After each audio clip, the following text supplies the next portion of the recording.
from the 7 Deadly Sins. You're watching Anime Lately. Bye!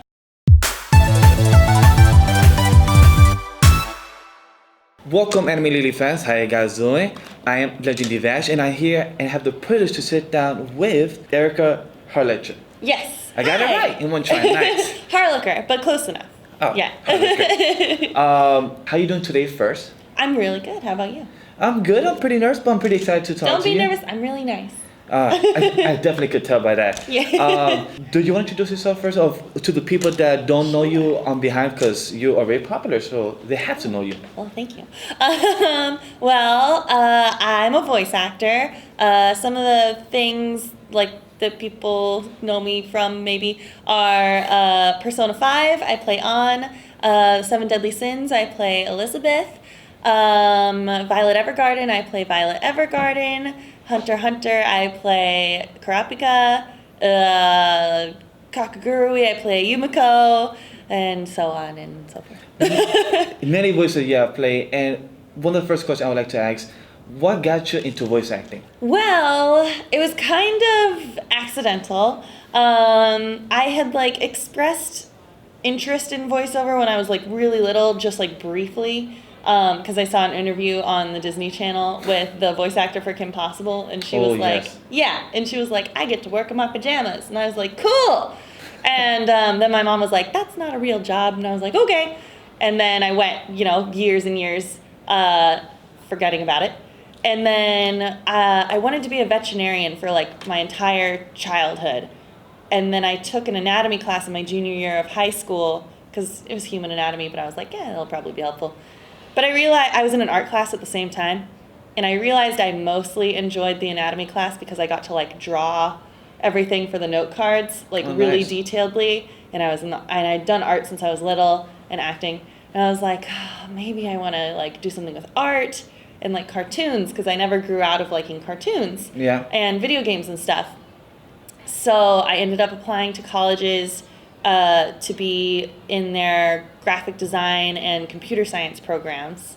So that was why I picked the school that I went to. And then I realized a year in, I didn't want to make the things, I wanted to be in the things. And it turned out it was a real job after all.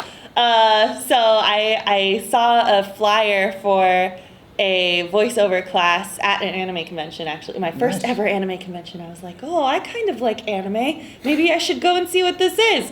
And it was Anime Expo, which is now the biggest convention in the country. Yeah. Back then, I don't remember it being as crazy, because I just kind of walked in. I was like, I'd like a ticket, please. And they were like, okay. Yeah, not just walking in, but now the lines are so huge around the block. It's crazy. Hours and hours of waiting. Yeah, but so I wandered in, and I was confused and didn't know what I was doing, and I saw this advertisement, and I was like, oh yeah, I like acting, and I thought that was a thing. And I went to the class, and the teacher was Tony Oliver.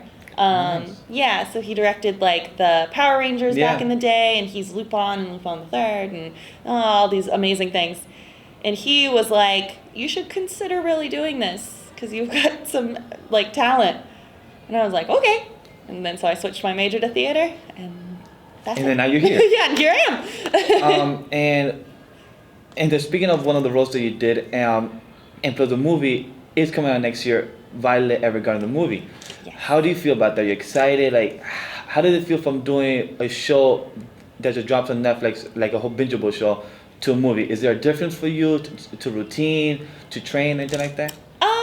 Not really. I don't know anything about the movie. I assume it's either a continuation from where the show left off, or some story that was within the show. Mm-hmm. So for me, acting wise, it would be basically the same situation. We record movies and shows the exact same way. The same way, okay. Yeah, so it wouldn't be any different. I assume it will go to the same studio. I like when things stay at the same studio, because then I know everybody is on the same page.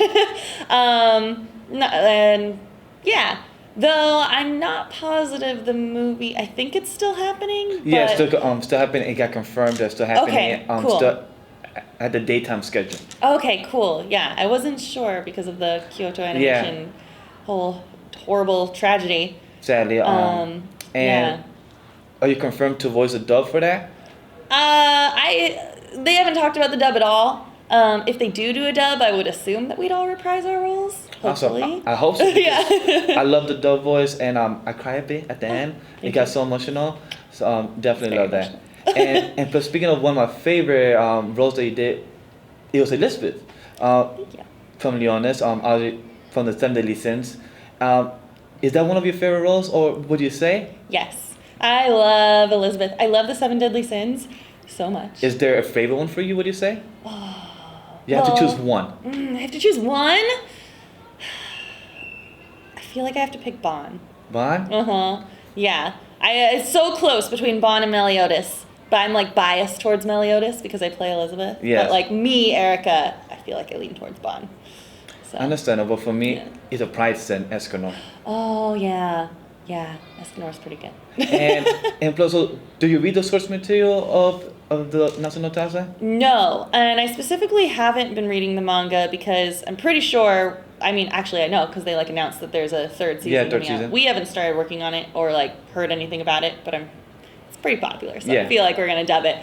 So I don't want to like know what happens in the manga before I go in. So you could act excited and like true to your feelings of what you want to feel of how the role is happening for Elizabeth and where she goes to. Exactly. Because I know she changes a lot. I've heard that she changes a lot, so I don't want to be influenced by that. I read and review and react to the manga every week. Oh, yeah. So it's definitely something that's exciting and it's going to end soon, so that's a sad part. Yeah, I know.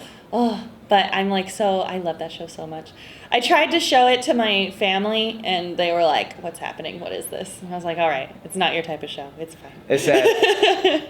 My girlfriend loves it. She loves watching the show with me, and she can't wait for season 3. And plus, she said that's one of the most exciting roles for her. So yes, I definitely. And this was a pleasure to talk to you. Oh, thank you. Thank you very much. Some last words that you would like to say? It's been great talking to you. I'm so excited to be at Otakon. And thank you everybody for watching. Thank you very much. Thank you so much. I'll see you guys next time. Take care.